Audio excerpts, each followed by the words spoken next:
ఇంకేముంది, safe heavens మళ్ళీ పైకి వెళ్తాయి. ఇవాళ జరుగుతున్న scenario will have large implications for a very long time. Gold price విపరీతంగా షూట్ అవబోతుంది అండ్ సో విల్ సిల్వర్. నాకు అర్థం కాని విషయం ఏంటంటే అమెరికన్ ఎకనామిక్ అడ్వైజర్స్ ఎందుకు ఫెయిల్ అవుతున్నారు? Why aren't you stopping your president from doing all these things? Already economic position చాలా వీక్ గా ఉంది. మీరు వెయ్యాలి అనుకుంటున్న tariff supreme court strike down చేసింది. ఉండే మంచి ఫ్రెండ్, మిత్రుడు, అవసరానికి ఆదుకునేవాడు ఇండియాతో unnecessary ego. China already dominate చేసింది. చైనా ఇన్వెస్ట్ చేసినంత డబ్బు అమెరికాలో ఇంకెవరు ఇన్వెస్ట్ చేసలేరు. Middle East has involved its financial strength in America. నువ్వే ఆల్రెడీ కష్టాల్లో ఉన్నావు. నీకు అవసరం ఇప్పుడు వేరేవాడి పంచాయతీ. ఇప్పుడు నీకు ఎక్కడ లేని నీ ఫోర్సెస్ అంతా చూపించావు. వెనిజులా మీద గెలుచుకున్నావు, మెక్సికోని డీస్టెబిలైజ్ చేసావు.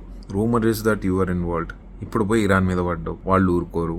వాళ్ళు ఎప్పటి నుంచో చెప్తున్నారు, అరే నన్ను ఊరికే గెలకద్దు, నేను కామోష్ కూర్చునే మనిషిని కాదు అని. అందరికీ తెలిసిన విషయం ఏంటంటే ఇరాన్ వెనకమాల చైనా ఉంది. చైనా కంటే కొంచెం తక్కువ పవర్ఫుల్ ఉన్నా గానీ రష్యా ఉంది. చైనాకి అమెరికాకున్న ఈగోట్ అసలు అందరికీ తెలిసిందే. దీన్ని ఒక ప్రాక్సీ వార్ కూడా అనొచ్చు. ఓవరాల్ గా నా బాధ అంతా ఏంటంటే రేపటి నుంచి చాలా విషయాలు మారబోతున్నాయి. జస్ట్ అబౌట్ 12 hours లో ఆయిల్ ప్రైసెస్ 20% పెరిగాయి. స్ట్రైట్ ఆఫ్ హార్మోస్ ఏదైతే ఉందో అదొక 21 miles ఇరాన్ కంట్రోల్లోనే ఉంటది. ఆ 21 miles కింద కూడా మిసైల్స్ ఉన్నాయి. Long range missiles approximately 3,000 of them, short range missiles approximately 4,000 of them, and we all know they have a strong backing of nuclear weapons.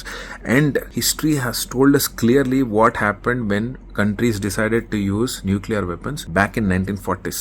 Hiroshima is the biggest example of how approximately 3 lakh people died in one night because of one nuclear weapon dropped. Truly I'm very shocked, surprised, and మొత్తం middle east బతికేది literally travel, tourism, real estate మీద. Harbours ఉన్నాయి, special economic zones ఉన్నాయి bigger strengths లో.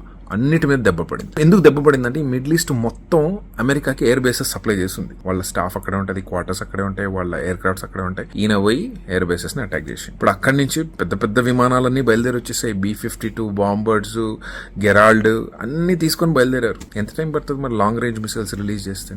This is going to be one of the historic moments if this doesn't stop right here. I really hope. చాలా కష్టపడి మనం టెక్నాలజీలు ఈ ఏరియాలో చేయడం. ఈ పనికి మన చెత్త చదవడం వార్ల వల్ల వచ్చేది ఎవరికి లాభం ఉండదు. People will lose lives, and life is a very crucial and priceless gift from God.